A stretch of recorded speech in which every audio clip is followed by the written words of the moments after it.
Bonjour, c'est le professeur Hervé Saint-Louis pour le cours 7CMM 210, Réglementation canadienne en matière de radiodiffusion et de télécommunication. C'est le cours du 10 mars 2020 qui n'a pas été donné à cause de la tempête de neige. Donc, si vous regardez présentement sur la première diapositive, vous allez voir quelque chose qui nous ressemble à Moïse. C'est une caricature de Moïse qui descend de la montagne avec les tablettes et qui dit, c'est une expression très connue, qu'on ne fera pas de faux témoignages sur quelqu'un. Donc, évidemment, ce thème-là a rapport avec les choses dont on va parler aujourd'hui. Donc, premièrement, ce qu'on va faire aujourd'hui, on va faire un retour sur l'examen qu'on a eu avant le congé. Ensuite, on va regarder la vie privée, la diffamation, et je vais parler du travail de recherche. Un peu plus tard, si j'ai le temps, on va parler de la citation juridique. Donc, l'examen que nous avons eu ensemble le 25 février 2020, il y avait quelques questions. En général, tout le monde a bien réussi, il n'y a pas eu aucun échec. Donc, je vais regarder chacune des questions avec vous présentement. Et si vous avez des questions, vous pouvez me les envoyer par courriel. Je vais vous donner une espèce d'idée de qu'est-ce qu'il fallait répondre à chacune des questions. Donc, la première question, qui valait 2 points, explique brièvement la différence entre la Charte des droits et libertés et la Déclaration canadienne des droits. La Déclaration canadienne des droits, c'est une loi qui avait passé avec le Parlement auparavant, mais qui n'était pas protégée par la Constitution. Ce qui voulait dire que n'importe quel gouvernement, que ce soit fédéral ou même provincial, pouvait presque abroger et retirer un peu de la teneur de cette loi-là. La différence avec la Charte des droits et libertés, qui était incluse, elle, dans la Constitution de 1982, c'est que la Charte ne peut pas être changée par n'importe quel gouvernement, mis à part la clause de non-obstant. Même avec la clause de non-obstant, comme vous le savez tous, il y a une limite de 5 ans sur quand un gouvernement peut l'utiliser, la longueur et la durée d'utilisation de la clause de non-obstant, et ça doit être justifié. Et il y a toutes sortes de procédures pour qu'un gouvernement puisse utiliser la clause de non-obstant au Canada. Donc, la grande différence entre les deux, c'est que la Déclaration canadienne des droits n'était pas protégée. C'était juste une loi qui pouvait être abrogée n'importe quand, qui pouvait être limitée par d'autres lois, par d'autres décisions juridiques et ainsi de suite. Ce qui n'est pas le cas avec la Charte des droits et libertés qui est, elle, inclue dans la Constitution de 1982. La question numéro 2. Dans quel pays les pouvoirs non inscrits au moment de la fédération sont-ils attribués au gouvernement fédéral? Le choix que vous aviez, c'était entre le Canada et les États-Unis. Le choix était évidemment au Canada. Donc, tous les droits qui n'ont pas été donnés aux provinces appartiennent au fédéral, au gouvernement fédéral canadien. C'est le contraire pour les Américains. Tous les droits qui n'ont pas été mentionnés tombent dans le champ de compétences des États américains. La question numéro 3. Quels termes sont inclus dans la matrice de politique ou de communication? C'était la réponse D. Donc, c'est la politique, la tactique, l'objectif et la stratégie. Question numéro 4. Le Code civil influence quel pouvoir est attribué au gouvernement fédéral du Québec au Canada? Il y a beaucoup de gens qui n'ont pas compris la question ici parce qu'il y avait un point d'interrogation. La question demandait, est-ce que le Code civil du Québec peut influencer quel pouvoir est attribué au gouvernement fédéral ou au gouvernement du Québec? La réponse est non ou faux. Le Code civil du Québec n'a aucune influence sur la distribution des droits et des pouvoirs entre les paliers de gouvernement. Le Code civil non plus ne fait pas préséance sur les lois fédérales. Les lois fédérales ont toujours préséance sur les lois provinciales, dans le champ de compétences du fédéral, évidemment. Ça, c'était pour la question 5. Le CRTC n'a aucun regard réglementaire sur Netflix car il ne réglemente pas le câble et l'Internet. La réponse, c'est faux. Le CRTC a un droit de regard sur Netflix et le CRTC réglemente le câble et Internet. C'est juste que, dans le cas d'Internet, le CRTC, depuis 1999, a eu une approche où ils se sont dit, c'était une recommandation du gouvernement fédéral, une demande, qui leur ont dit de ne pas trop s'immiscer dans Internet, de laisser Internet fonctionner. Mais ça ne veut pas dire que le CRTC a dit qu'il n'avait aucun droit de réglementer Internet. Donc, Netflix étant une entreprise qui utilise des services web, et évidemment, sous la gouverne du CRTC, même si c'est une entreprise américaine. Dès qu'ils opèrent au Canada, ils sont sous la juridiction du CRTC. La question numéro 6. Le droit des Autochtones, comme celui des Wet'suwet'en en Colombie-Britannique, est reconnu au Canada. La réponse, c'est faux. Le droit autochtone n'est pas tout à fait reconnu. Il y a plusieurs instances où on reconnaît certains traités, mais le droit des Autochtones n'est pas tout à fait reconnu au Canada. La question numéro 7. L'obscénité est légale et l'indécence est illégale au Canada. La réponse, c'est faux. C'est plutôt le contraire. L'indécence est plus ou moins légale, mais l'obscénité, elle, n'est pas légale au Canada. Question numéro 8. Quel élément ci-dessous n'est pas un exemple de conduite expressive? Une marche silencieuse au Capitol Hill aux États-Unis, un sit-in au Tim Hortons local, brûler un drapeau américain, porter une casquette MAGA. La réponse était aucune de ces réponses. Tous les exemples que j'ai mentionnés, qui ont été mentionnés, sont tous des exemples de conduite expressive dans le droit américain. Donc, en termes de liberté de parole aux États-Unis. La question numéro 2. Le chercheur en droit canadien Greg Taylor soutient qu'aux États-Unis, le premier US Radio Act conceptualisait le spectre radioélectrique comme une ressource illimitée, tandis qu'au Canada, cela a été considéré comme un privilège accordé à quelques-uns. Quel principe a été utilisé aux États-Unis et au Canada pour gérer l'utilisation publique du spectre après la période initiale de déréglementation du système américain? Écrit un bref argument ci-dessous. Ici, il fallait développer une réponse qui parlait de ce qu'on appelle le transporteur commun. J'ai remarqué que beaucoup de gens ont parlé du cadre légal des deux pays, mais personne n'a amené le point que le transporteur commun est ce qui est commun entre les États-Unis et le Canada, et c'est le principe qui a été utilisé pour distribuer les droits de radiodiffusion aux États-Unis et au Canada.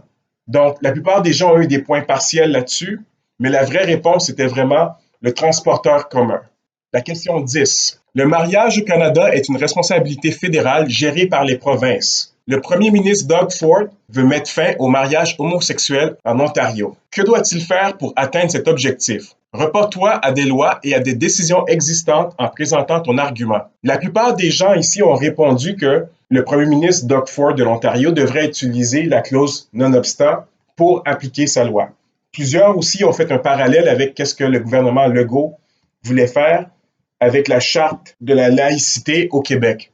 La vraie réponse là-dessus, c'est que le premier ministre Doug Ford devait faire une pétition au gouvernement fédéral pour demander au gouvernement fédéral de changer la loi du mariage au Canada. Et pour faire un changement constitutionnel, il nous faut l'accord de 7 provinces sur 10. Et de ces 7 provinces sur 10, elles doivent avoir la population au moins de 50% du Canada dans les 7 provinces sur 10. C'est ainsi que les changements constitutionnels sont faits au Canada. C'est vrai que le gouvernement Ford peut utiliser la clause non-obstant, mais ce n'est pas une solution s'il veut vraiment changer le mariage, la définition du mariage et limiter le mariage homosexuel. Évidemment aussi, c'est un droit qui n'est même pas partagé avec les provinces. Le mariage est un droit qui est totalement fédéral, un pouvoir totalement fédéral. Donc, pour ce faire, le changement doit passer par le fédéral, ce qui veut dire, encore une fois, 7 provinces sur 10 du Canada doivent approuver un changement constitutionnel. Et de ces 7 provinces sur 10, elles doivent contenir la population de 50% du Canada.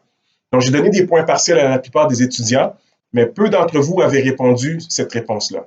La question 11. Le Canadien Normand Landry définit le droit des communications comme un droit humain et une question humanistique. L'Américaine Sandra Brayman s'oriente plus sur le rôle de l'information dans les sociétés contemporaines.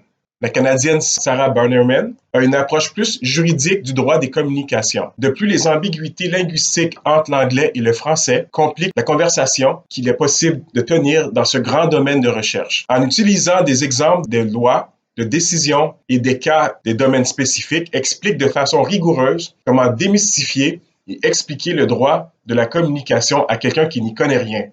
Ta réponse doit être riche et bien argumentée et bien réfléchie. Ne rédige pas une réponse superficielle qui reprend bêtement les énoncés du début de la question. C'était une question un peu difficile. C'était une question que je voulais présenter pour vous encourager à réfléchir sur c'est quoi le droit de la communication. On a vu qu'il y avait beaucoup d'approches au droit de la communication.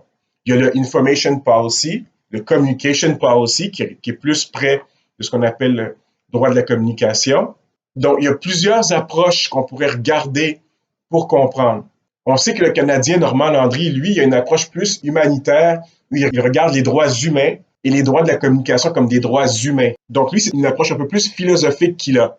L'Américaine Sandra Berman, elle regarde plus le rôle de l'information dans la société, dans l'économie de l'information. Donc, d'après elle, l'information, c'est un élément constitutif où toutes les sociétés se sont basées sur l'information. Les bureaucraties sont basées sur l'information comme un élément important qui définit les sociétés postmodernes. Donc, pour elle, l'information, son accès, comment il est géré de toutes les façons possibles, c'est un élément qui définit et qui doit être défini et régi par des lois. Mais c'est aussi un élément qui existe par soi-même. Et quand on parle de Sarah Bannerman, elle, son approche est un peu plus légale, plus juridique. Donc, elle va regarder toutes les lois qui gèrent le droit de la communication au Canada, aux États-Unis et dans d'autres polités. Donc, elle va se baser beaucoup sur les réglementations, les lois, et ainsi de suite. Ça, c'est une question que j'ai laissée assez ouverte pour la plupart d'entre vous. De toute façon, si vous avez fait des arguments plus ou moins sérieux, la plupart d'entre vous avez eu la plupart des points là-dessus. Donc, la question numéro 12 donne un exemple hypothétique d'une portée excessive et d'un caractère vague dans une loi. Un caractère vague dans une loi, c'est une loi qui est vraiment vague. C'est une loi qui n'est pas définie. Ce que la loi définit n'est pas clair. C'est comme si on donnait beaucoup de champ, de marge de manœuvre à cette loi-là.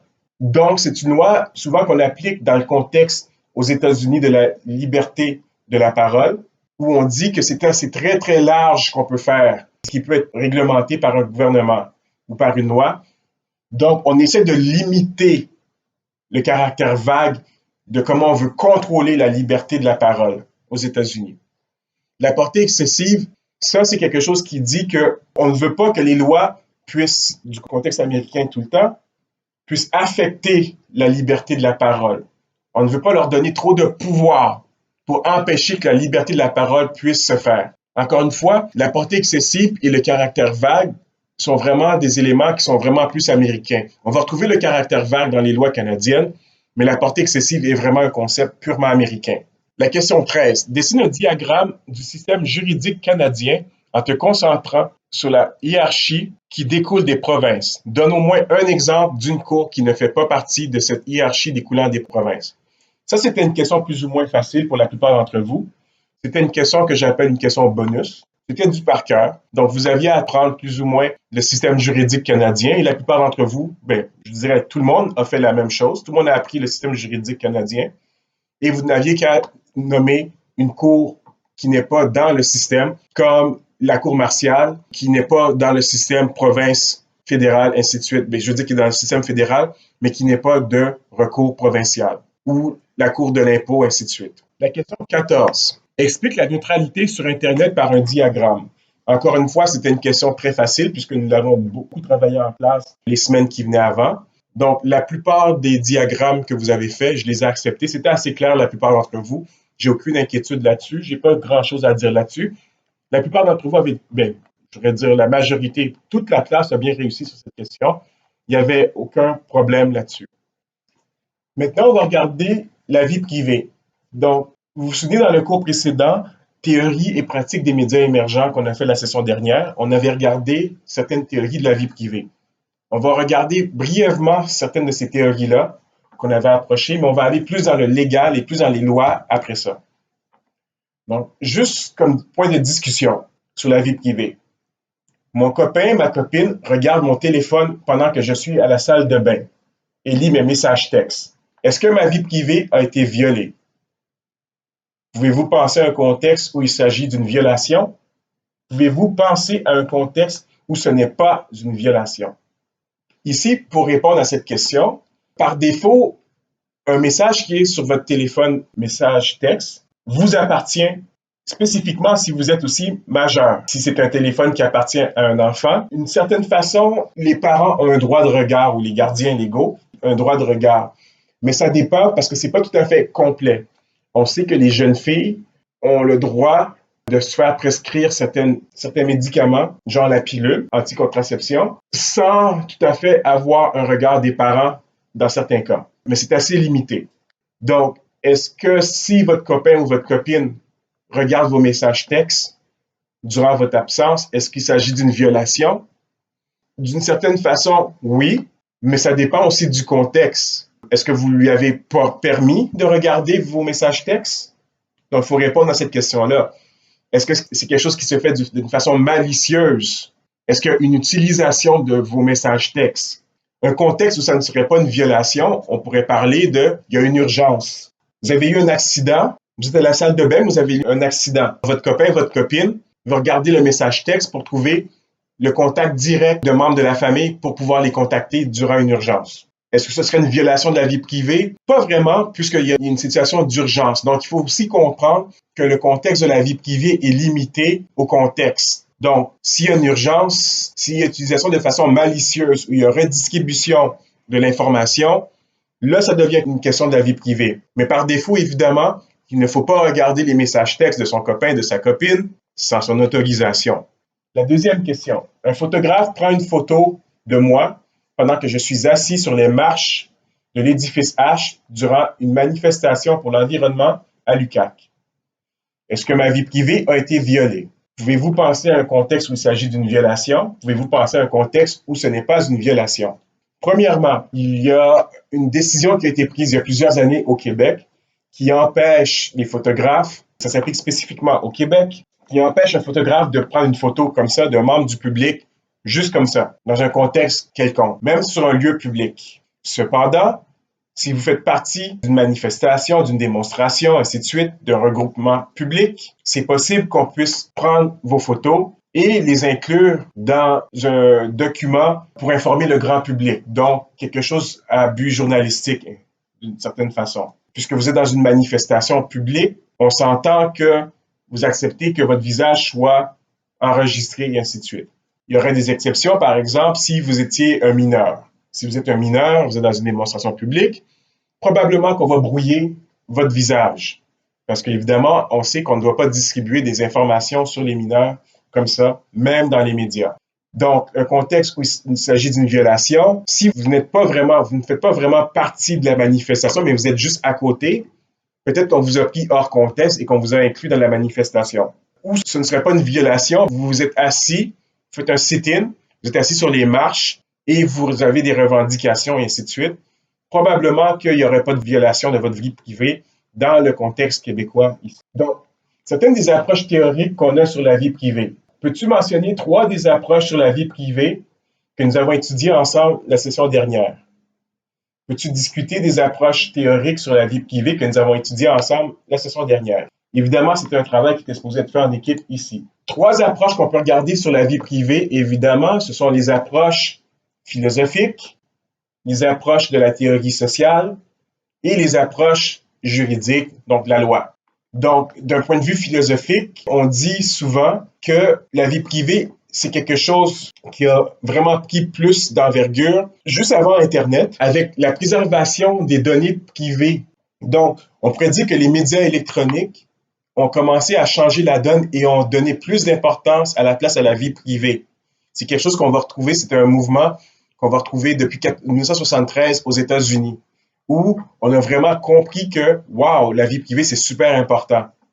Mais avec Internet, ce que nous dit Nissenbaum, c'est qu'avec Internet, les questions sur la vie privée ont pris encore plus de place dans nos vies. Si on regarde du côté de la théorie sociale, on peut regarder ce que l'état bureaucratique de notre très cher ami Foucault, qui nous parle de la surveillance. Donc, la surveillance comme étant quelque chose qui abroge le droit à la vie privée. L'état bureaucratique étant un état qui enregistre, qui classifie, qui note beaucoup d'informations sur le public. Si on regarde les approches juridiques, la loi, la vie privée, c'est une extension des limites de l'État. Donc, les limites de l'État, ce sont des choses qui nous viennent de très loin, qui nous viennent d'autres philosophes anglais en plus grande partie, où il y a une limite. On donnait une limite à ce que le gouvernement, à ce que l'État pouvait faire dans la maison de quelqu'un. C'est quelque chose qui nous vient plutôt de contrôle que la noblesse en Angleterre, en France, voulait imposer à la royauté pour empêcher la royauté de pouvoir juste rentrer sur les terrains, dans les maisons des gens pour s'approprier des éléments qui pouvaient être utilisés contre eux. Donc, c'est une des approches qu'on peut regarder du côté juridique. Certaines des approches qu'on regarde sur la vie privée, une des approches qui est très importante dans le cours précédent qu'on avait vu la session dernière et qui revient un peu d'une certaine façon dans le cours présent, c'est la différence entre la vie privée et la confidentialité. Donc, c'est quoi la vie privée? La vie privée, pensez du côté performance. C'est quoi la vie privée? C'est une espèce de performance. Si je m'en vais dans votre fenêtre à la maison et je me mets le nez dans votre fenêtre pour observer ce qui se passe chez vous, c'est vraiment un cas de vie privée. Mais un cas de confidentialité, on parle de confidence quand on a une information qui est transmise à un tiers. Donc, nous avons un tiers qui garde une information qui nous concerne et ce tiers a une obligation de ne pas retransmettre cette information-là. Donc, dès qu'on a une information qui est codifiée, qui est enregistrée, on parle de confidentialité. Donc, souvent, on utilise le terme confidentialité et vie privée, on les interchange, on les utilise un comme l'autre. Surtout en français où souvent le mot confidentialité va prendre le plus de place que le mot vie privée. Mais les deux termes ne sont pas tout à fait la même chose. Il y en a un qui parle vraiment du côté performance et l'autre parle vraiment du côté codifié de l'information. Donc, il faut faire attention avec ça. Mais vous allez voir dans les lois, ils vont souvent parler de vie privée tout en, dans les faits, parlant de choses qui concernent vraiment la confidentialité. Il faut juste être conscient de ces détails-là. Maintenant, on va commencer à regarder les éléments juridiques qui fondent ce qu'on appelle le traitement de l'information et qui influencent beaucoup les lois qui ont été rédigées sur la vie privée un peu partout dans le monde, surtout au Canada, à l'exception du Québec. On va voir pourquoi. Donc, on a ce qu'on appelle les pratiques équitables de traitement de l'information. On peut prendre l'acronyme PETI pour décrire le terme les pratiques équitables de traitement de l'information. C'est quoi un PETI? Bon, un PETI ou une pratique équitable de traitement de l'information, qui sont aussi appelés en anglais un Fair Information Practice ou un FIPS, c'est un document contractuel. Les PETI nous viennent souvent de l'OCDE. Les premiers PETI nous viennent de l'OCDE, qui étaient des documents contractuels pour donner des indications aux États, mais aussi aux grandes entreprises de comment traiter l'information des individus. Donc, on peut dire des PETI que ce ne sont pas des documents contractuels qui sont centrés sur l'utilisateur. Ce sont plutôt des documents qui sont voués à protéger les gouvernements et les entreprises, les organismes qui traitent l'information des individus. Donc, il y a une différence entre une loi ou un cadre, une recommandation qui est vraiment centrée pour protéger l'individu et un autre qui est centré pour protéger l'utilisation qu'en fait un État, un organisme, une entreprise. Donc, les PETI ont été créés pour donner un cadre d'utilisation à ces organismes-là, les États, les entreprises, de comment traiter l'information. Donc, ce sont des solutions collectives, on pourrait dire, qui ne sont pas tout à fait adaptées aux individus. Donc, il y a un côté marchandisation, il y a un côté mercantile aux pratiques équitables du traitement de l'information. Leurs origines ne sont pas des origines d'un point de vue philosophique ou humanitaire. C'est plutôt une origine capitaliste mercantiliste pour protéger l'utilisation de l'information par des tiers. Donc, évidemment, les petits ont tendance à favoriser les organisations, mais pas les personnes. C'est important de comprendre d'où ça vient, les petits, parce que la plupart des lois qu'on a sur la vie privée, sur la confidentialité, ont été inspirées par les pratiques équitables de traitement de l'information. Donc, évidemment, comme j'ai mentionné, les pratiques équitables de traitement de l'information, ça nous vient de l'OCDE, qui, dans les années 70, ont commencé à travailler sur ça. Les recommandations de l'OCDE ont été adoptées par plusieurs États, dont le Canada, et plusieurs provinces canadiennes, dont l'Ontario. Les principes de base du premier petit qui nous a été donné par l'OCDE. Vous savez que l'OCDE, ça veut dire l'Organisation de coopération et de développement économique. Donc, les principes de base, on a le principe de la limitation en matière de collecte. Donc, on veut limiter l'information qu'on veut collecter. On veut collecter seulement ce qui est utile. Ce qui n'est pas utile, on ne collecte pas. Si je n'ai pas besoin de votre numéro d'assurance sociale pour vous donner un service, alors je ne devrais pas le demander. Le principe de la qualité des données. Donc, il y a la pertinence de l'utilisation des données. Il y a aussi la finalité de l'usage des données au moment de la collection. Qu'est-ce qu'on veut dire par la pertinence? On veut dire que les données de caractère personnel devraient être pertinentes par rapport, qu'elles doivent être pertinentes vis-à-vis les buts dont on a besoin de les utiliser. Donc, si je n'ai pas besoin de données exactes sur votre numéro d'assurance sociale pour vous donner un service, alors je ne devrais pas le demander non plus et ce n'est pas quelque chose qui est utile. Est-ce que j'en ai besoin pour vous donner le service? Non. Alors, on ne le demande pas. On veut aussi que la qualité de l'information soit juste. On veut que l'information soit la bonne. Donc, il ne faut pas qu'il y ait d'erreur dans cette information-là. On a le principe de la limitation de l'utilisation. Qui a le droit d'utiliser mon information? Est-ce que la secrétaire de mon médecin à la clinique a le droit de regarder mon dossier au complet? Est-ce que l'infirmière a le droit? Ou est-ce que seulement le médecin aurait le droit de regarder mon dossier au complet? Est-ce qu'ils peuvent transférer mon dossier facilement d'un hôpital à un autre? Quelles sont les lois qui régissent ces choses-là? Donc, c'est une forme de contrôle pour se dire qui a le droit d'avoir accès à cette information-là. Il y a le principe des garanties de sécurité des données. Donc, évidemment, on veut que les données qui sont collectées soient protégées et qu'on garantisse leur sécurité, donc d'une certaine partie de leur confidentialité. Mais on veut aussi que les données puissent être partagées avec les gens qui en ont besoin.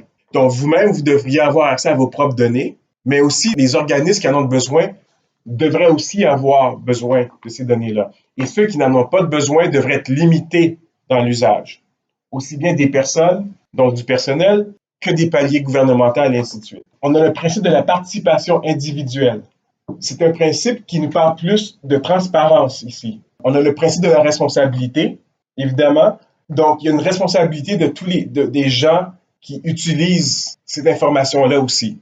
Ce sont les principes de base qui souvent ont orienté les lois sur la vie privée, sur la confidentialité dans la plupart des pays. On pourrait dire aussi que les pratiques équitables ou les petits de l'OCDE ont été très influencés par le cadre américain qui a été développé en 1973. Donc, la gouvernance de la vie privée au Canada, c'est un mélange fédéral-provincial. C'est très important de mentionner que le droit à la vie privée n'est pas mentionné dans la Charte des droits et libertés de la Constitution de 82.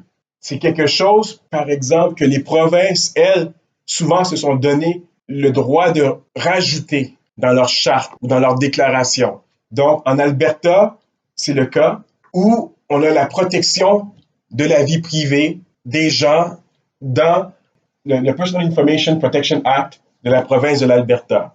Sauf que dans le cas en 2012 où le commissaire de la vie privée de l'Alberta a statué, et aussi la Cour d'appel de l'Alberta a statué aussi, que l'enregistrement de l'identité des personnes qui franchissaient une ligne de piquetage durant une grève, que l'enregistrement de l'identité de ces personnes-là était une atteinte à la vie privée de ces personnes-là. C'est un cas qui a été jusqu'en Cour suprême. Et la Cour suprême a décidé que le cadre de la loi de la vie privée de l'Alberta enfreint la liberté d'expression au Canada. Donc, on ne pouvait pas empêcher les grévistes qui voulaient enregistrer l'information. On ne pouvait pas empêcher ceci. C'est la Cour suprême qui a statué cette décision-là en 2012. Évidemment, la gouvernance de la vie privée, c'est différent de la gouvernance qu'on a aux États-Unis. Au Canada et dans chacune des provinces, on a ce qu'on appelle des commissaires à la vie privée. Il y a plusieurs cadres de loi sur la vie privée au Canada. Il y en a dans chacune des provinces, mais il y en a aussi une au fédéral. Ce qui est important de savoir, qui est un cas presque unique souvent au Canada, c'est que le commissaire à la vie privée du gouvernement fédéral, bien qu'il y ait des lois fédérales, il y a 2 lois fédérales sur la vie privée, on pourrait dire, vont laisser leur place aux gouvernements provinciaux. Donc, vont laisser la place aux commissaires et aux chartes de la vie privée, aux lois sur la vie privée provinciale. Donc, le gouvernement fédéral ici, le commissaire au fédéral sur la vie privée, dit c'est une pratique, c'est pas une loi comme telle, c'est vraiment plus une pratique. Ils vont donner préséance aux lois provinciales de la vie privée au lieu de donner préséance à la leur.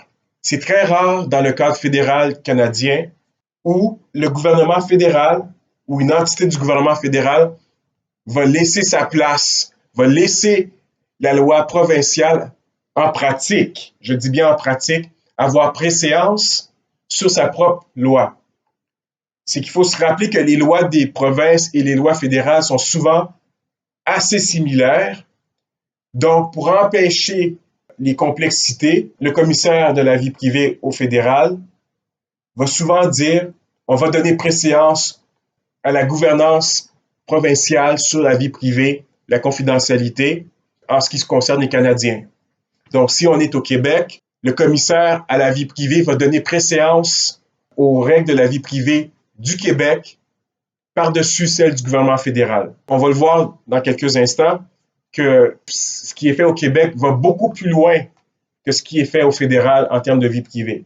La même chose en Ontario. La province de l'Ontario va beaucoup plus loin sur la vie privée que ce que le fédéral, lui, fait. Comme on l'a vu plus tôt, la même chose avec l'Alberta, où jusqu'à ce que la Cour suprême statue que la loi de l'Alberta allait trop loin, c'est que c'est le même cas ici, c'est que la loi de l'Alberta, à l'époque, avant la décision de la Cour suprême, allait beaucoup plus loin que le cadre juridique de la vie privée du gouvernement fédéral.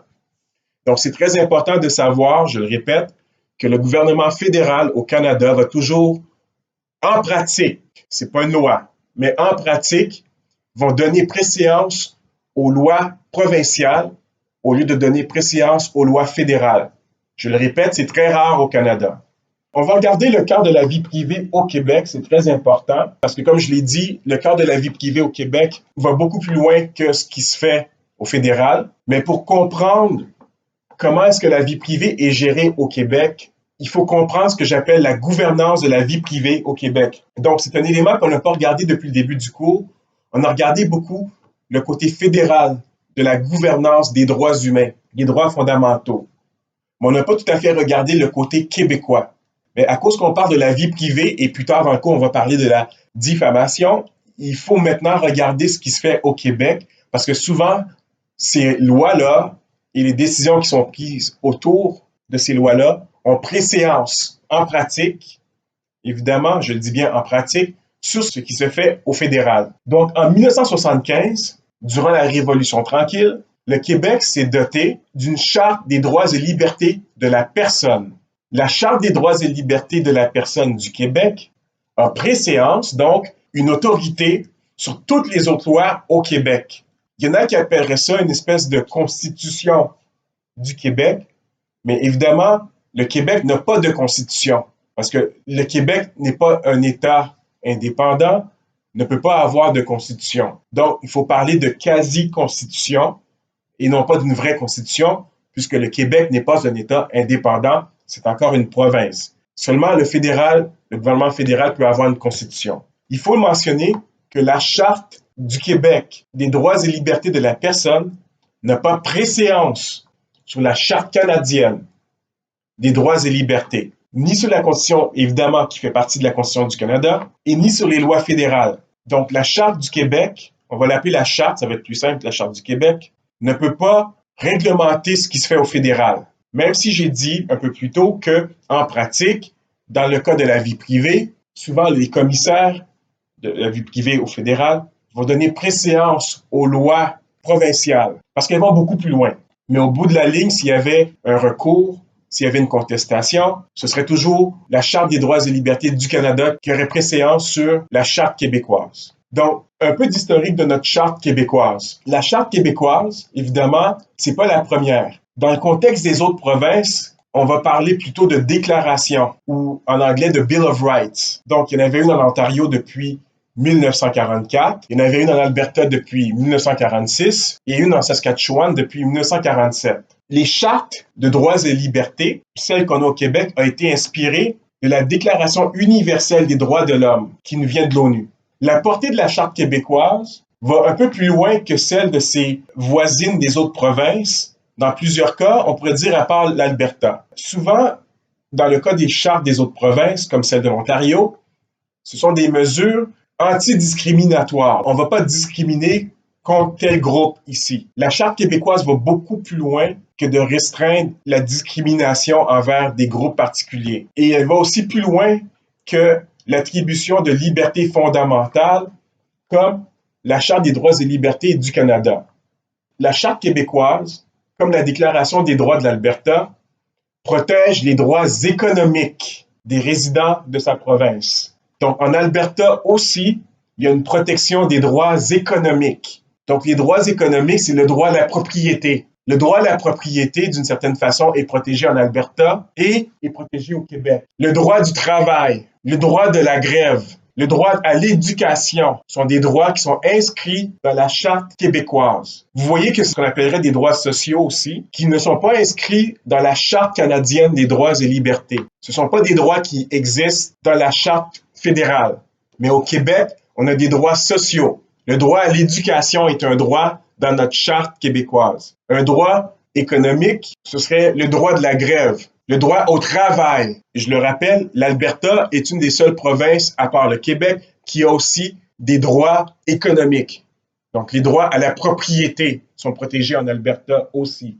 Il n'y a pas de droit à la propriété protégé au niveau fédéral directement. La Charte québécoise régit les droits entre l'État et le citoyen et les citoyens.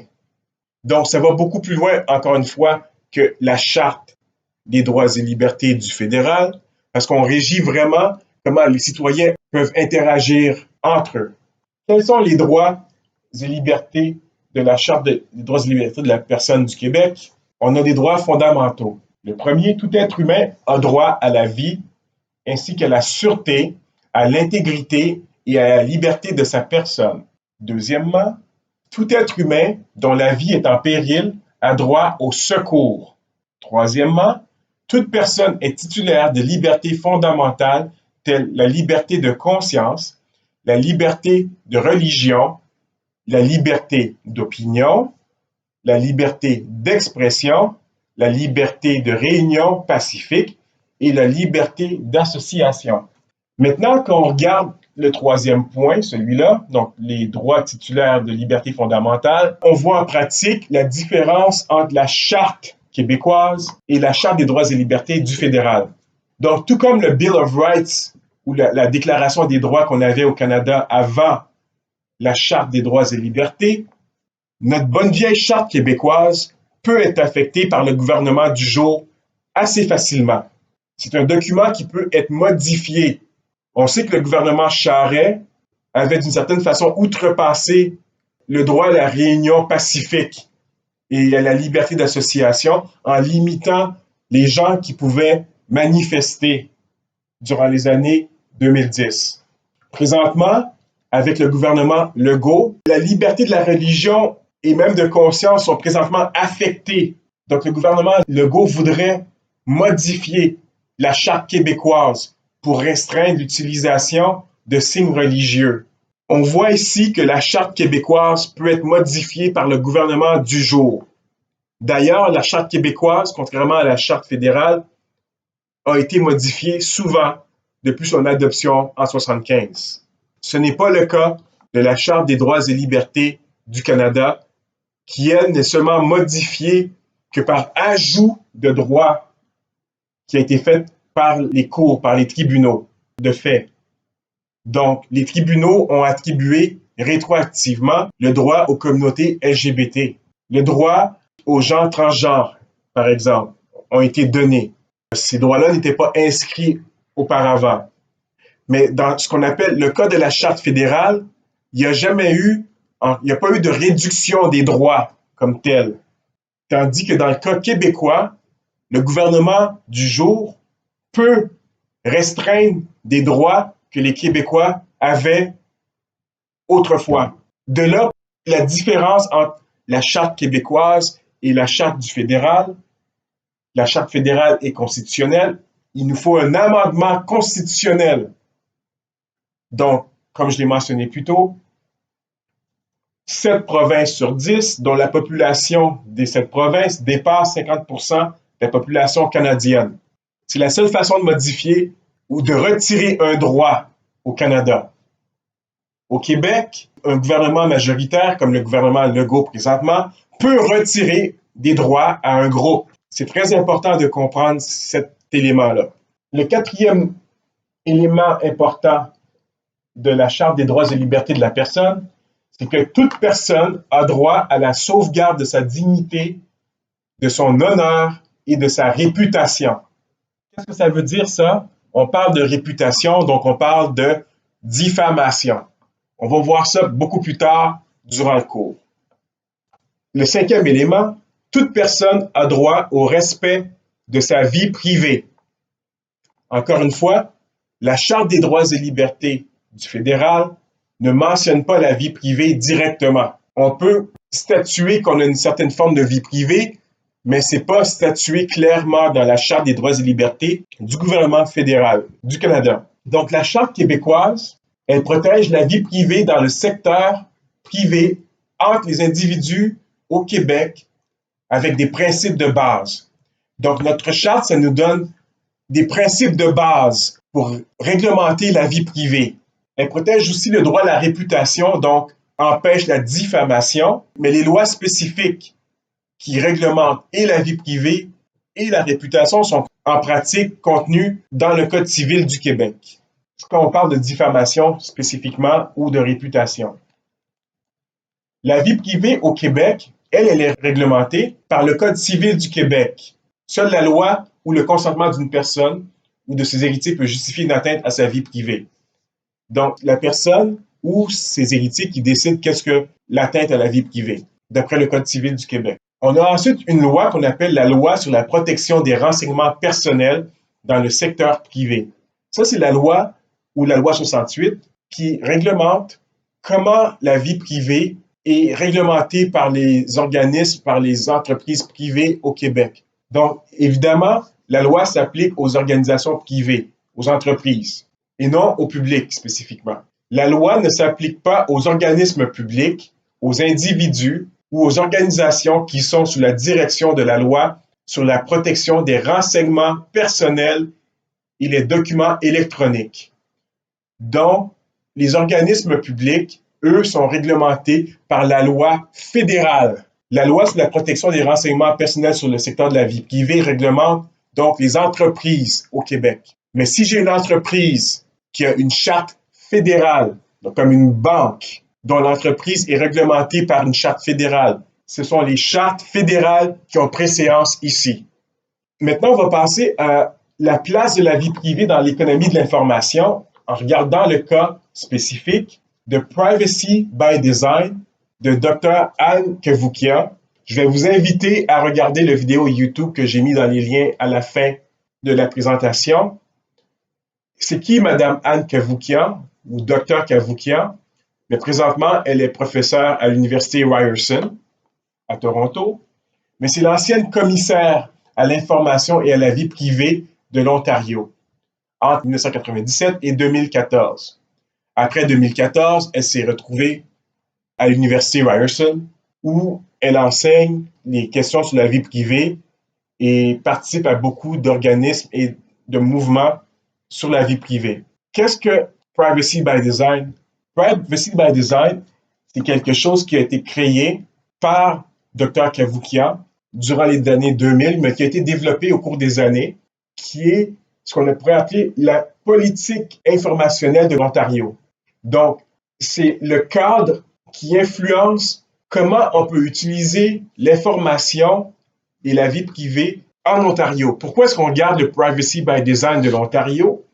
C'est parce que c'est un des cadres les plus importants au monde présentement, qui influence comment les outils, les plateformes, des plateformes comme Google, des entreprises comme Netflix, peuvent utiliser l'information du public. Donc, le Privacy by Design est un cadre qui exprime aux entreprises privées comment elles peuvent utiliser l'information des utilisateurs des gens sur leur plateforme ou les gens dans leur entreprise. Donc, si je suis une compagnie d'assurance, le Privacy by Design va me donner des règles assez claires de comment je peux gérer et utiliser l'information de mes utilisateurs. Le cadre Privacy by Design est très important dans l'économie de l'information et, on pourrait dire, est très influent un peu partout dans le monde. Bien qu'il ne gère pas à la lettre le côté opérationnel de comment appliquer la loi au jour le jour, il donne un grand cadre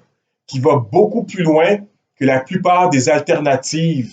Évidemment, le cadre Privacy by Design est inspiré par les petits qu'on a vus plus tôt. Donc, c'est quoi un petit pour vous rappeler rapidement qu'est-ce qu'un petit? Ce sont les pratiques équitables de traitement de l'information. Donc, le Privacy by Design est un petit qui est vraiment influencé par ce que fait l'OCDE. Donc, ça gère l'interaction entre les systèmes d'information et les humains grâce à une politique d'information proactive. La grosse critique qu'on pourrait avoir, évidemment, c'est le manque d'indication de comment l'appliquer au jour le jour, opérationnellement, dans l'entreprise. Il y a des mesures qui ont été faites depuis, mais en général, ce sont des grands principes, de grandes idées, mais la grosse question, c'est comment les appliquer au jour le jour. Bien que le Privacy by Design se dit une mesure orientée vers l'utilisateur, il faut se rappeler que la plupart des petits ne sont pas centrés sur les utilisateurs. Donc, le Privacy by Design, comme plusieurs autres petits, veut gérer et protéger d'une certaine façon comment les entreprises peuvent utiliser l'information des gens, ce qui est contraire avec le cadre légal de la vie privée au Québec qui, lui, protège, on pourrait dire, un peu plus les gens et pas nécessairement protège les entreprises. Les principes de base du Privacy by Design, malheureusement, je n'ai pas trouvé de traduction claire et nette de Privacy by Design en français. Donc, c'est un cadre qui se veut proactif et non réactif.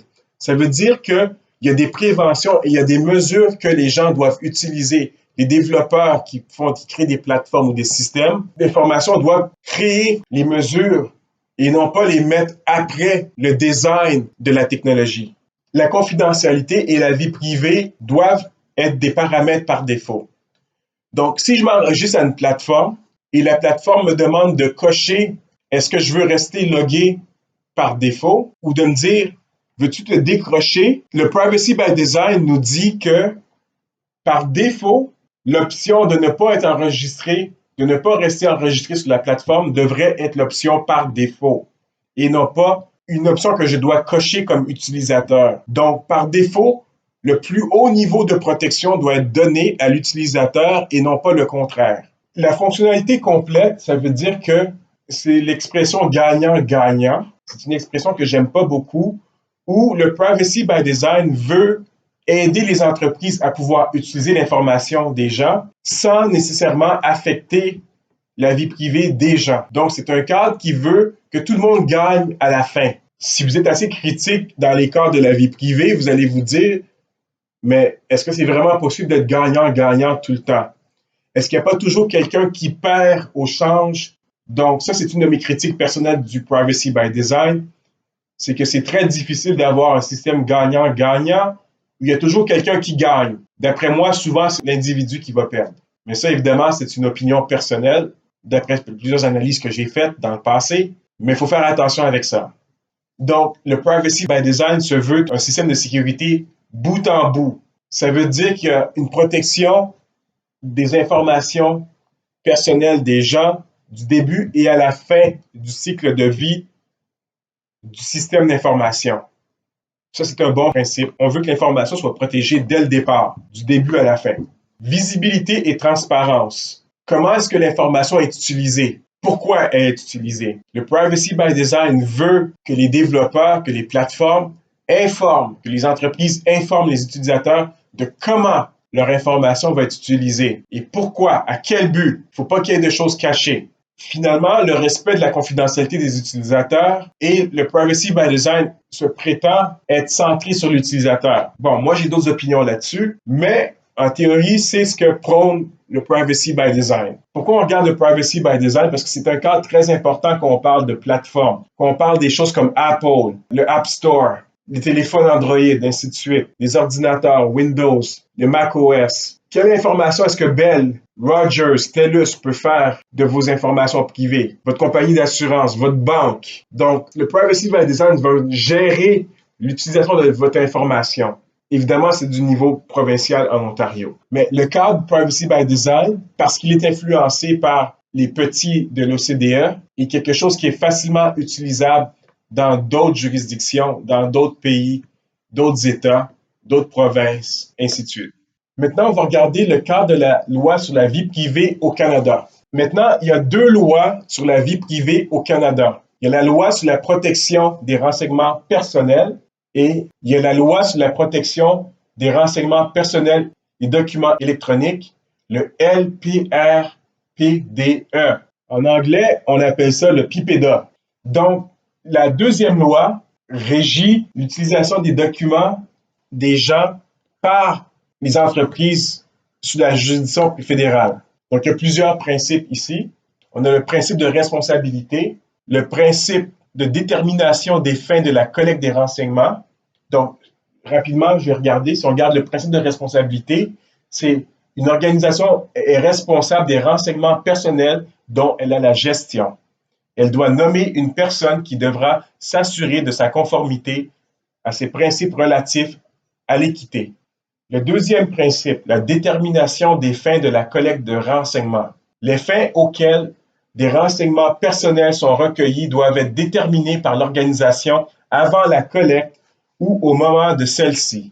Le troisième principe, le consentement. Toute personne doit être informée de toute collecte, utilisation ou communication de renseignements personnels qui la concernent et y consentir, à moins qu'il ne soit approprié de le faire. Le quatrième principe, la limitation de la collecte.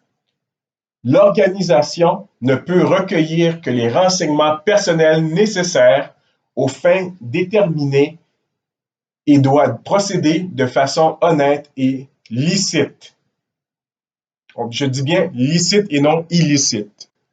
Le cinquième principe, la limitation de l'utilisation, de la communication et de la conservation, à moins que la personne concernée n'y consente ou que la loi ne l'exige, les renseignements personnels ne doivent être utilisés ou communiqués qu'aux fins auxquelles ils ont été recueillis. On ne doit conserver les renseignements personnels qu'aussi longtemps que nécessaire pour répondre à ces fins.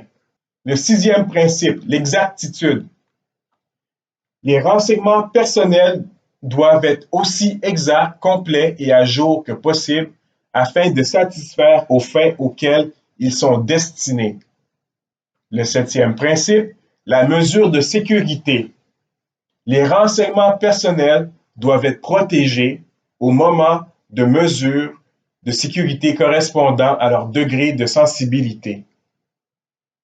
Le neuvième principe, l'accès aux renseignements personnels.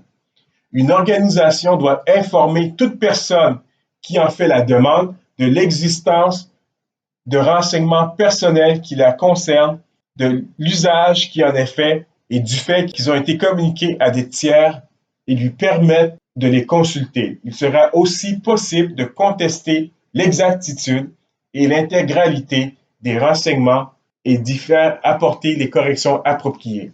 Le dixième principe, la possibilité de porter plainte à l'égard du non-respect des principes. Toute personne doit être en mesure de se plaindre du non-respect par une organisation des principes énoncés ci-dessus. La plainte doit être adressée au responsable de la conformité, à la LPRPDE ou le PIPEDA en anglais, au sein de l'organisation concernée, en l'occurrence le chef de la protection de renseignements personnels.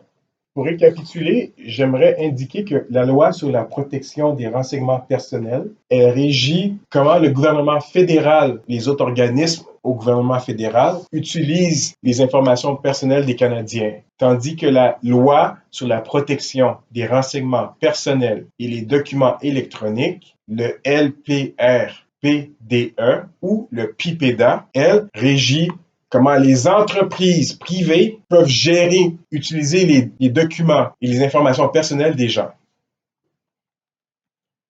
Maintenant, on va se déplacer vers les États-Unis et on va regarder le concept de la vie privée aux États-Unis. La vie privée aux États-Unis est un droit qui dérive du 4e amendement. C'était une réaction contre le pouvoir des médias qui a été fait par M. Samuel D. Warren et Louis D. Brandeis, qui étaient des juristes, évidemment. Le futur juge Louis D. Brandeis, écrivant dans le Harvard Law Review, s'attaquait au pouvoir de la famille Warren qui possédait les journaux de la ville de Boston et qui utilisait ces journaux pour attaquer les citoyens très chevronnés de la ville. Donc, M. Brandeis a écrit un article très cité dans le Harvard Law Review qu'il fallait commencer à protéger la vie privée des gens et empêcher les médias de dire n'importe quoi sur les gens en partageant la vie privée des gens, des informations sur leur vie. Plus tard, M. Brandeis est devenu juge de la Cour suprême et c'est là que les choses ont changé. Donc, le droit à la vie privée aux États-Unis, si on regarde du côté historique, est dérivé du 4e amendement en réaction avec qu'est-ce qui se faisait par la famille Warren. M. Brandeis, qui est un juriste, a écrit et a commencé à travailler sur la vie privée en argumentant qu'on avait un droit de vie privée aux États-Unis. Le droit constitutionnel, on va revoir des choses qu'on a vues déjà du côté du Québec où on veut bloquer l'intrusion de l'État dans la vie chez les gens.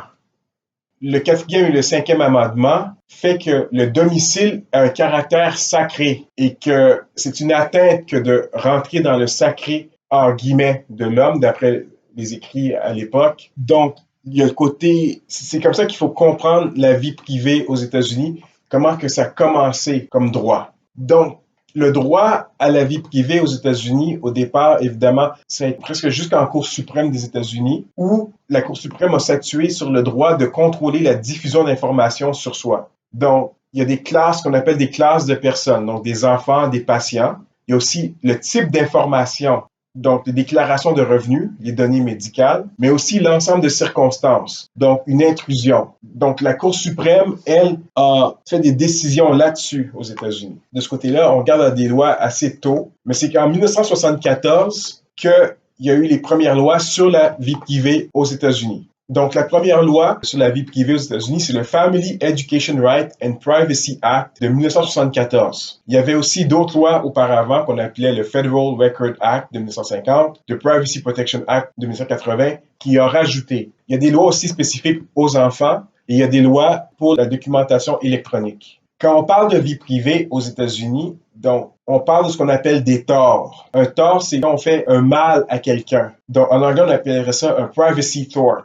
Donc, les 4 torts de base dans le droit américain qui protègent la vie privée sont l'appropriation ou le droit de publicité. Qu'est-ce que ça veut dire ça? C'est qu'on utilise l'apparence d'une personne, l'identité d'une personne, la marque d'une personne sans autorisation. Je vais prendre une photo d'un étudiant ici, puis je vais m'en aller sur un autre site, sur un média social, et je vais ouvrir un compte avec votre photo, puis je vais prétendre être vous. Mais ça, aux États-Unis, on appelle ça un tort d'appropriation. Donc, j'utilise votre droit de publicité, votre droit de contrôler votre propre image, vos images, votre personne, j'utilise ça et je porte atteinte en prétendant être vous, utiliser vos images. Ou, un cas typique, je peux avoir un magazine, puis sur la couverture, je dis « Qui est épais? » Les gens les plus épais en ville. Puis je prends votre photo, clique, puis je mets sur la couverture de mon magazine, puis je dis « Voici une personne épaisse au Saguenay. » Bien, vous n'êtes pas une personne publique en passant,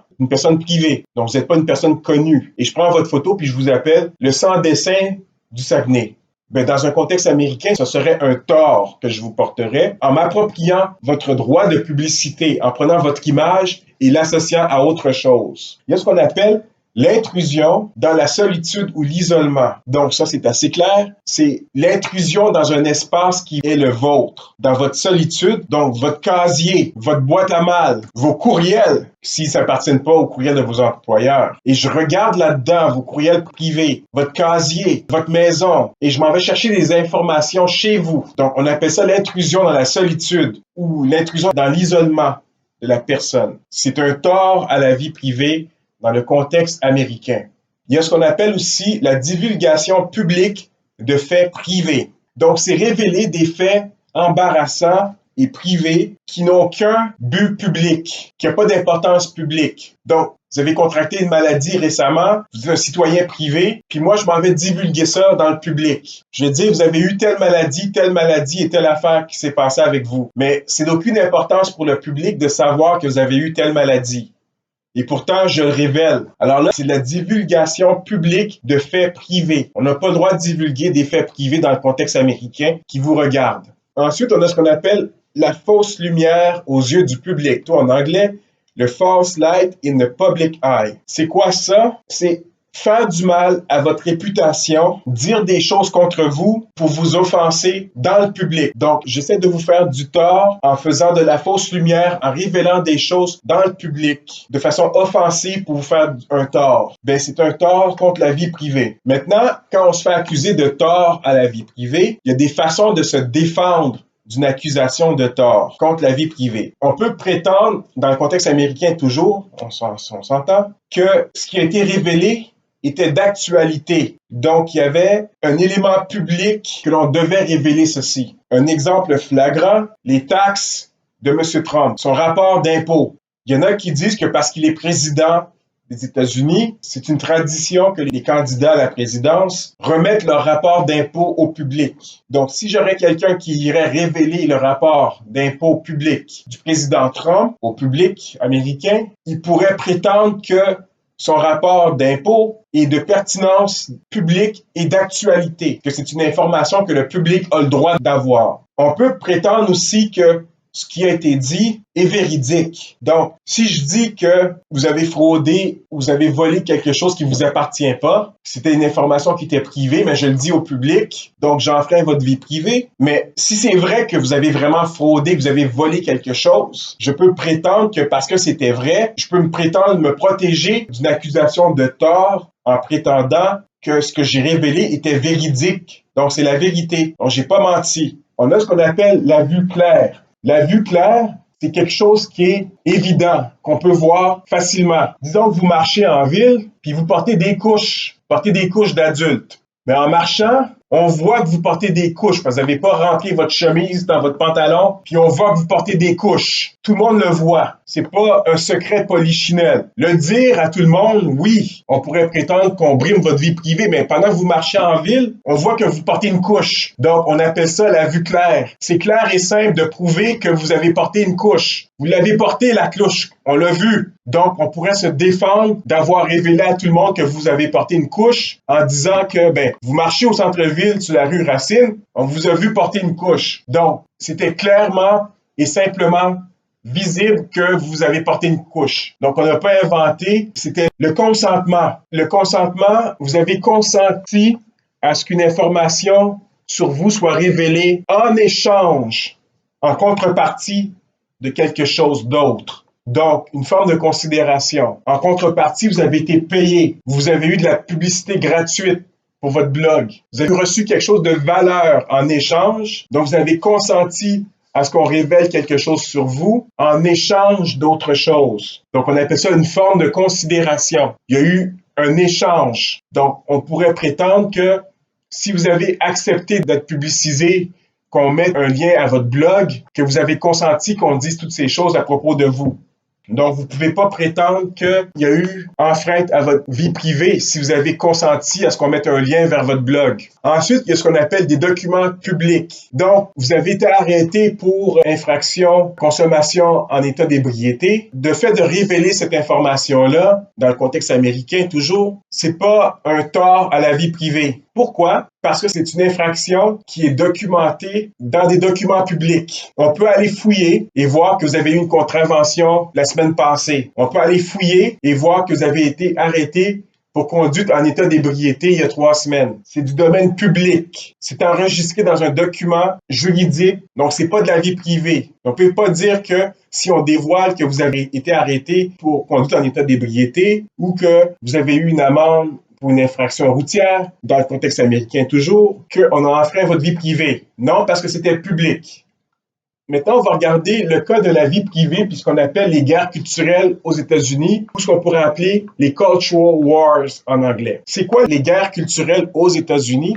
C'est tout un mouvement qui date de très longtemps, où il y a des gens de plusieurs groupes souvent, ce sont les gens plus à droite qui combattent des groupes plus à gauche. On pourrait dire qu'il y aurait des guerres culturelles entre les mouvements noirs aux États-Unis et des groupes républicains, entre les groupes comme la NRA qui revendiquent le droit du port d'armes contre d'autres groupes aux États-Unis qui voudraient, eux, qu'on limite le port des armes. L'avortement, les groupes pro-choix et les groupes qui sont contre l'avortement se livrent une guerre à n'en plus finir depuis des années. Le droit des groupes homosexuels ou LGBTQ se livrent des guerres contre des groupes de droite. Tous ces mouvements-là font partie de ce qu'on appellerait les guerres culturelles aux États-Unis. Donc, vous avez eu beaucoup de cours en interculturel. Je pense que vous avez une certaine connaissance qu'il y a plusieurs groupes dans notre société. Il y a eu beaucoup de cas importants où il y a eu des cas où les guerres culturelles se sont mélangées avec des faits qui regarderaient de la vie privée. Par exemple, l'avortement. On a Griswold contre l'État du Connecticut de 1965. Ici, on a le juge, M. Douglas, qui disait que les droits énoncés dans la Déclaration des droits américains protégeaient les gens contre l'intrusion de l'État dans les relations sexuelles conjugales. Donc ici, l'État du Connecticut n'avait pas le droit de s'immiscer dans la vie conjugale d'un couple qui voulait faire un avortement. On dit ici que l'État n'avait pas le droit de s'immiscer dans leur vie privée. Il y a le cas le plus connu aux États-Unis sur l'avortement. C'est un classique. Roe contre Wade. Il y a un film là-dessus que je peux vous donner. Il va dans les liens à la fin. Je vais vous demander d'aller regarder le cas Roe contre Wade aux États-Unis, où on a protégé le droit à l'avortement aux États-Unis. Les groupes républicains, les groupes de droite américaines sont constamment en train de chercher une solution pour abroger le droit à l'avortement ou le limiter le plus possible. Donc, ça fait partie de la vie privée. Le droit des homosexuels. Il y avait eu un cas auparavant, Bowers contre Hardwick aux États-Unis, où un homme qui était en relation avec un autre homme a été arrêté pour sodomie dans l'État de la Géorgie, parce qu'il y avait des lois contre la sodomie en Géorgie. Donc ici, l'État de la Géorgie s'immisçait dans les pratiques sexuelles privées des gens en disant que certains actes homosexuels étaient illégaux. Cette loi-là a tenu jusqu'en 2003, où la Cour suprême a abrogé la décision antérieure de la Géorgie qui avait tenu à l'arrestation de 2 hommes qui étaient en pratique de sodomie. Donc, il a fallu attendre en 2003 pour que la sodomie ne soit plus un acte criminel aux États-Unis. Donc, ça fait partie de ce qu'on appelle les guerres culturelles, où on rentre dans la vie privée des gens. L'État rentre dans la vie privée des gens et ça fait partie dans le quotidien des gens. Donc, le droit des homosexuels, le droit à l'avortement, il y a toujours des questionnements là-dessus et c'est pas terminé. On va parler brièvement d'accès légal. L'accès légal, c'est quelque chose qu'on va regarder plus tard dans le cours, mais c'est quelque chose qui touche directement à la vie privée. Donc, c'est l'interception légale de communication, de fouilles légales et de saisie d'informations par l'État. L'autorisation pour avoir un accès légal doit être obtenue par une décision juridique. Les informations qu'on peut récolter, ce sont des informations qui sont en train de transiger ou des informations qui sont déjà stockées ou documentées. On va regarder un cas rapidement. Je vous invite aussi de regarder la vidéo YouTube associée. Le Code de Statistique Canada, on revient au Canada maintenant sur la vie privée.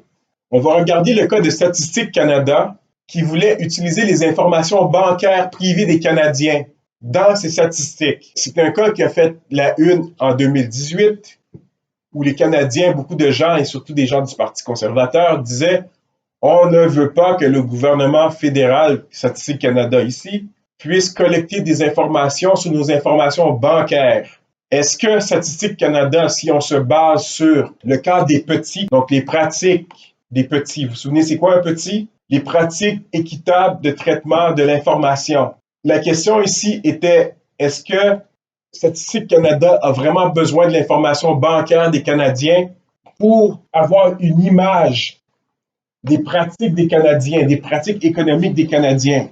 Il y a des gens qui disent que Statistique Canada n'a pas besoin de cette information. À vous de juger. C'est un débat qui était commencé. C'est pas un débat qui est terminé. C'est un débat qui est à suivre. Maintenant, on va regarder la diffamation, la deuxième partie du cours. On va regarder la diffamation. Donc, c'est quoi la diffamation? C'est l'acte de nuire à la réputation d'une personne, de la déshonorer ou de la discréditer. Il y a deux formes de diffamation. Il y a ce qu'on appelle le libelle ou le libelle diffamatoire ou la diffamation écrite. La diffamation écrite, c'est quand, par écrit, on écrit quelque chose qui nuit à la réputation d'autrui. Donc, j'écris un article dans un journal où je dis des balivernes sur quelqu'un. C'est de la diffamation écrite ou du libelle ou un libelle diffamatoire. Le libelle, c'est criminel et c'est séditieux au Canada. Donc, je répète, c'est quoi le libelle ou la diffamation écrite? C'est quand quelqu'un publie un message à votre sujet, genre sur Facebook. Quelqu'un pourrait vous accuser sur Facebook d'avoir agressé quelqu'un d'autre, un ami pendant qu'il était sous ou qu'elle était saoule. Si ce message est écrit sur Facebook, « Hey, toi, tu as agressé une telle pendant qu'elle était saoule ou il était sous », c'est de la diffamation écrite parce que vous l'avez rédigé sur Facebook. La diffamation verbale ou ce qu'on appelle souvent dans les pays européens la calomnie, c'est quand on fait de la diffamation, mais par des gestes ou de façon verbale. On dit quelque chose. On accuse quelqu'un de quelque chose de façon verbale. Un exemple de ça, donc vous êtes en affaires et un de vos compétiteurs, sur une émission de radio, prétend que vous volez de l'argent à vos clients, que ce soit vrai ou pas. C'est de la diffamation verbale. Si quelqu'un va à la radio et dit que vous volez de l'argent à vos clients dans votre entreprise, c'est la diffamation verbale. Qu'est-ce qui arrive dans le cas où vous avez fait un plagiat dans un de vos travaux à l'université et quelqu'un qui est au courant du plagiat, un autre étudiant, informe d'autres personnes que vous avez fait un plagiat dans votre travail? Est-ce qu'il s'agit ici de diffamation, oui ou non? En théorie, il n'y a pas de protection pour votre réputation si le propos est vrai. Un autre cas qui ne serait pas de la diffamation serait si quelqu'un à la télévision dit « Tous les vendeurs de voitures usagées sont des voleurs ». Un terme comme ça, ce serait une exagération. Mais une exagération ne constitue pas de la diffamation, à moins qu'elle vous vise personnellement. Donc, si je m'en vais à la radio, à la télévision et je dis « Tous les vendeurs de voitures sont des voleurs », sans spécifier quelqu'un en particulier, c'est pas de la diffamation parce que j'ai pas spécifié une personne. C'est trop large parce que je parle de tous les vendeurs de voitures. Mais si je mets une photo de vous, puis je dis, ça là, c'est un vendeur de chars ici, puis comme tous les vendeurs de chars, c'est un voleur, là, c'est de la diffamation. Donc, le libelle ou la diffamation écrite, c'est une atteinte à la réputation de quelqu'un. Il y a toujours une victime dans un libelle. Donc, il y a un demandeur. Il y a la communication, la publication ou la diffusion de cette diffamation-là à un tiers, à une troisième personne qui n'était pas concernée. Il y a un élément de faute, donc il y a quelque chose de faux, il y a une fausseté, il y a un mensonge qui a été fait. Il y a toujours un malice ou une négligence réelle. Et évidemment, il y a un dégât qui a été fait. Donc, il y a un tort qui a été fait. Maintenant, on parle de la malice réelle, la différence entre la malice réelle et la négligence. La malice réelle, c'est une déclaration qui est faite en sachant que c'est faux dès le départ. Le problème, c'est que quand on est une personnalité publique, une célébrité, une vedette, prouver la malice réelle est plus difficile que quand on est une personne privée, un individu qui n'est pas public. Maintenant, la négligence. La négligence, c'est une déclaration négligente sans vérification au préalable. Donc, vous dites quelque chose sur votre voisin, qui n'est pas une célébrité, qui n'est pas une vedette. C'est une déclaration négligente sans vérification. Vous dites, ben lui, il frappe ses enfants. Mais vous n'avez pas vérifié. C'est de la négligence. Vous avez entendu des sons d'enfants qui pleuraient, mais vous n'avez pas vérifié pour voir vraiment si vraiment il frappait ses enfants. C'est une déclaration négligente qui n'a pas été vérifiée. Évidemment, encore une fois, pour un individu privé, le fardeau est moins lourd à prouver. Pour une vedette, une célébrité, c'est toujours plus lourd de prouver la négligence. Comment est-ce qu'on se défend du libelle? Ben, on se défend du libelle en disant que ce que l'on a dit, c'est la vérité. Donc, si j'écris que mon voisin frappe ses enfants, ben, si je suis capable de le prouver, ben, je viens de me défendre.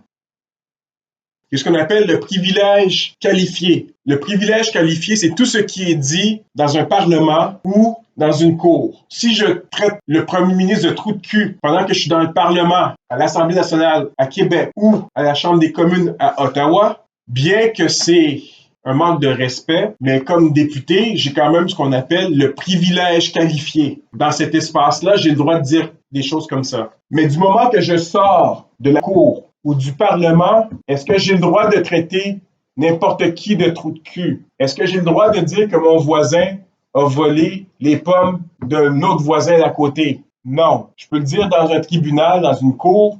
Je peux le dire au Parlement. Est-ce que je peux le dire dès que je sors dehors? Non. Parce que mon privilège qualifié cesse le moment que je sors de la cour, que je sors du Parlement. Il y a ce qu'on appelle un commentaire juste, qui est une autre défense au libelle. C'est une opinion qu'on ne peut pas prouver comme un fait. Si je dis que Ginette Renault est grosse comme la Lune, est-ce que je suis capable de le prouver, ça? Pas vraiment, c'est un peu ridicule comme commentaire. Donc, il y a un côté ridicule. C'est un commentaire juste. On ne peut pas prouver. On ne peut pas prouver quelque chose comme ça.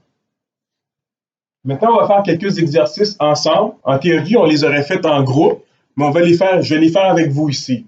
Donc, si je dis Madonna ressemble à une grosse pizza, est-ce que c'est de la diffamation? Madonna, la vedette Madonna ressemble à une grosse pizza. C'est un peu ridicule. Donc, ce serait un commentaire juste. On pourrait dire, c'est un peu ridicule. Ça n'a ni queue ni tête. Donc, c'est pas quelque chose qu'elle pourrait utiliser pour se défendre. Qu'elle pourrait pas dire, ben lui ici, il m'a traité de grosse pizza. C'est un peu ridicule. Si je dis Capitaine America est un idiot, ben Capitaine America est un idiot, c'est pas vraiment une calomnie ou une diffamation. Pourquoi? Parce que Capitaine America n'existe pas. C'est un personnage fictif. Si je dis Stan Lee a volé le concept des X-Men de Doom Patrol qui appartenait à DC Comics, est-ce que c'est de la diffamation verbale? Ça dépend. C'est de la diffamation verbale si je le dis ou si je l'enregistre. Mais si je l'écris, c'est pas de la diffamation verbale, c'est de la diffamation écrite. Si je dis le premier ministre Doug Ford, plutôt je vais le dire en anglais, Premier Doug Ford used to sell drugs when he was young. Est-ce que c'est vrai? Est-ce que c'est faux? Ça, c'est un cas intéressant. Il y a des articles du journal anglais, le Globe and Mail, avec des preuves à l'appui qui prétendent que le premier ministre de l'Ontario, durant les années 80, quand il était jeune, vendait de la drogue. On remarque que M. Ford a évité de poursuivre le journal contre ces divulgations. On se demande pourquoi. Disons que c'était vrai. Tout ce que le Globe and Mail aurait à faire, c'est dire s'il avait écrit, donc c'était de la diffamation écrite ou du libelle, ils auraient juste à le prouver. Et d'après le Globe and Mail, ils ont des preuves solides que ça s'est vraiment bien passé durant la jeunesse du premier ministre ontarien. Pour se protéger, le Globe and Mail devrait prouver que c'est vrai ce qu'ils disent. Maintenant, je vais dire Doug Ford verkauft Drogen als jung war. C'est la même chose que j'ai dit en allemand. Que je dise en allemand ou que je dise en anglais ou en français, c'est la même chose. C'est une diffamation si c'est faux. Mais si je suis capable de le prouver, c'est vrai. Et c'est pas de la diffamation. Dans ce cas-là, je peux me protéger. Rappelez-vous que la calomnie ou la diffamation orale, verbale, c'est dit. C'est un geste où c'est dit. La diffamation écrite, c'est écrit, on l'écrit dans un journal, sur un blog. Pour qu'il y ait diffamation au Canada, on n'est pas obligé de prouver qu'il y avait une intention. C'est pas nécessaire de prouver qu'il y avait une intention de faire du mal pour prouver une diffamation au Canada. Si la personne fait une déclaration sans méchanceté, mais que c'est faux, c'est quand même une diffamation. Les individus et les personnes morales peuvent être diffamés. C'est quoi une personne morale? C'est une entreprise enregistrée, une organisation, une société. Donc, les restaurants McDonald's du Canada. Si je dis les restaurants McDonald's du Canada servent des rats à la place de servir des vraies croquettes, c'est une diffamation contre les restaurants McDonald's du Canada. On pourrait être intenté pour ça.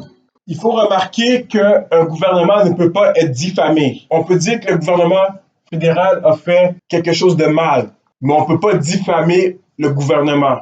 On peut dire que le gouvernement de Legault a volé quelque chose aux citoyens, mais ce n'est pas de la diffamation. Cependant, Si j'accuse un fonctionnaire, un ministre, une personne en particulier dans le gouvernement, ça peut devenir de la diffamation. Donc, il faut faire attention quand on dit ces choses-là. Le gouvernement, en général, ne peut pas être diffamé, mais l'individu qui sert dans le gouvernement, lui ou elle, peut être diffamé. Comment est-ce qu'on se défend d'une accusation de diffamation au Canada? Ben, dans le common law, donc pas au Québec, on peut dire que c'est vrai. Si je dis Madonna, elle mange ses crottes de nez, puis je suis capable de le prouver, ben, c'est vrai. Ben, c'est pas une diffamation. Si je suis capable de sortir la vidéo. Regardez, elle mange ses crottes de nez. J'ai une photo, elle mange ses crottes de nez. Il y a les deux sortes de privilèges, le privilège absolu, puis le privilège qualifié, donc le commentaire fait de bonne foi, puis le privilège absolu, c'est les commentaires au Parlement, au tribunal. On a déjà vu ça. On peut se défendre d'avoir fait une diffamation parce qu'on était dans un tribunal ou au Parlement. Il y a le commentaire juste, comme je vous ai dit. Le commentaire juste, c'est vraiment une opinion. Madonna est une grosse pizza épaisse. C'est un commentaire. C'est ridicule. Mais si c'est vrai, Madonna elle mange ses crottes de nez, puis je suis capable de le prouver, puis c'est vrai, puis c'est d'intérêt public, toutes ces choses-là, je peux me défendre comme ça. Je peux aussi dire que ce que j'ai dit, c'était d'intérêt public. J'ai fait un commentaire d'intérêt public. Ici, on a le cas Grant contre le Toronto Star qui a été décidé par la Cour suprême du Canada. Est-ce que la publication était d'intérêt public? Donc, dans ce cas-là ici, le Toronto Star a dû prouver que, même si c'était d'intérêt public, qu'il a quand même agi avec diligence, qu'il a informé le public correctement, non pas pour nuire à la personne, mais pour informer le public. C'est un cas classique que vous pouvez vérifier. Au Canada, si le demandeur a consenti à la publication, donc, vous vous promenez en bikini, le photographe vous demande « Est-ce que je peux faire une photo de toi? » Vous dites « OK ». Il vous met sur son magazine, mais vous avez consenti. C'est une forme de consentement. Vous avez déjà consenti. Ou vous êtes une célébrité, puis vous parlez tout le temps de vos diètes. Puis à un moment donné, vous avez pris beaucoup de poids, vous avez perdu du poids, vous avez repris du poids, puis ils font un article sur vous avec vos diètes à n'en plus finir. Ben, le fait que vous ayez toujours parlé de vos diètes dans le public, puis que tout le monde sait que vous faites des diètes constamment, ben, ne pouvez pas dire qu'on vous a diffamé. Vous avez comme orienté la discussion pour qu'on parle de vos diètes constamment. Donc, si vous ne voulez pas qu'on parle de vos diètes, parlez-en pas en public. La diffusion innocente, ça veut dire qu'on ne veut pas accuser un tiers d'avoir une information qui a été partagée par quelqu'un d'autre. En d'autres mots, on ne va pas accuser une bibliothèque d'avoir un livre qui dit des mensonges contre une vedette. On ne va pas accuser une librairie de contenir un livre qui a des informations contre une personne. On ne peut pas poursuivre la librairie ou la bibliothèque ou le site web ou le fournisseur d'accès Internet qui parle d'un livre qui attaque quelqu'un d'autre. On ne peut pas accuser un tiers dans ce cas-là. On appelle ça de la diffusion innocente. C'est pas correct d'accuser une personne dans ce cas-là. On a ce qu'on appelle l'atténuation des dommages. C'est quand on s'excuse ou on fait une rétraction de qu'est-ce qu'on a dit contre autrui pour diminuer les dommages. Donc, vous avez traité votre voisin de frapper ses enfants. Ben, vous vous excusez et vous vous dites, je me suis trompé. Non, tu frappes pas tes enfants.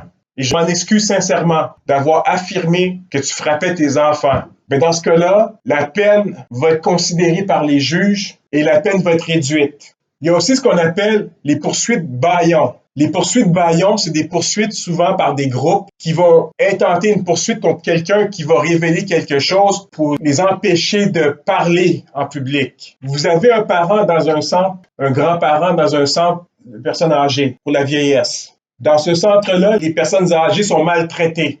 Vous allez à une émission d'affaires publiques à la télévision, à la radio, et vous dévoilez ce que vous avez vu, le traitement qu'on a fait à vos grands-parents, à vos parents. Ensuite, le centre de personnes âgées décide de vous poursuivre pour vous fermer la bouche, pour vous empêcher de communiquer. Donc, on pourrait dire que c'est une forme d'intimidation pour vous empêcher de les critiquer. Ben, au Québec et en Ontario, les juges peuvent retirer ce qu'on appelle une poursuite de bâillon qui a été mise en place pour empêcher quelqu'un de critiquer autrui en public. Donc, les juges au Québec et en Ontario peuvent éliminer toute cause qui, d'après eux, a été mise en place pour intimider quelqu'un qui faisait une critique sur la place publique. Donc, disons que le centre de personnes âgées veut vous poursuivre pour avoir critiqué le traitement des personnes âgées à l'intérieur. Ben, le juge au Québec de la Cour supérieure pourrait juste retirer la cause et vous donner gain de cause. Donc, les poursuites de bâillons sont souvent utilisées pour clore une discussion, pour intimider, pour empêcher les gens de parler en public. Les atteintes à la réputation au Québec en particulier, vous savez que c'est géré par le Code civil du Québec. C'est une atteinte au droit, à l'honneur, à la réputation ou à l'intégrité de la personne. L'atteinte de ces droits de la Charte peut être due à des propos verbaux ou écrits. Donc, on parle de diffamation écrite ou diffamation verbale, dont le but visé est une attaque. Vous pouvez avoir un recours, un gain de cause dans le Code civil prévu à l'article 1457. Mais pour avoir un recours, un gain de cause à une diffamation contre vous, vous devez prouver qu'il y a eu une diffamation. Une fois que ça a été fait, vous pouvez envoyer une mise en demeure aussi. Cependant, quand on parle de diffamation au Québec, vous avez seulement 1 an pour agir. Après ça, vous ne pouvez plus vous plaindre. Vous ne pouvez plus appeler ça une diffamation. Vous vous rappelez le cas du petit Jérémy? Pour que ce soit une diffamation, il aurait fallu que ce soit à l'intérieur de 1 an que ses parents se plaignent contre M. Mike Ward. Après 1 an, il était trop tard. Le genre de dédommagement qu'on peut recevoir sont des dommages moraux, des dommages matériels ou des dommages punitifs. Donc, les dommages moraux, évidemment, c'est la réputation.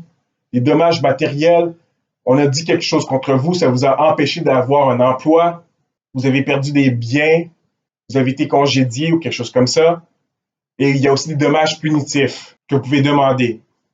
Aux États-Unis, le libelle, c'est défini par chaque État. Certains des États ont des lois anti-bâillons, certains n'en ont pas. Les agences gouvernementales aux États-Unis ne peuvent pas poursuivre autrui pour diffamation. Et les organisations qui republient du matériel diffamatoire ne peuvent pas être poursuivies. Donc, en d'autres mots, je suis un journal et je répète ce qui a été dit par un tel qui vous a accusé de trou de cul. Ben moi, comme journal, je ne me ferai pas poursuivre. C'est le même cas que la bibliothèque, la librairie qu'on a vu tout à l'heure ou le site web qui rapportait un fait qui a été dit par autrui ou qui vend un livre qui appartient à autrui. La preuve est toujours plus haute quand c'est une personne publique. Donc, le fardeau de la preuve est plus élevé pour une personne publique. Je vous encourage à aller voir toutes les vidéos YouTube que j'ai rajoutées en annexe dans la section comme d'habitude. Je vais mettre les diapositives. Je vous remercie d'avoir écouté. Je sais que c'était un petit peu long, mais je vous remercie d'avoir participé. Bonne journée et on se revoit la semaine prochaine.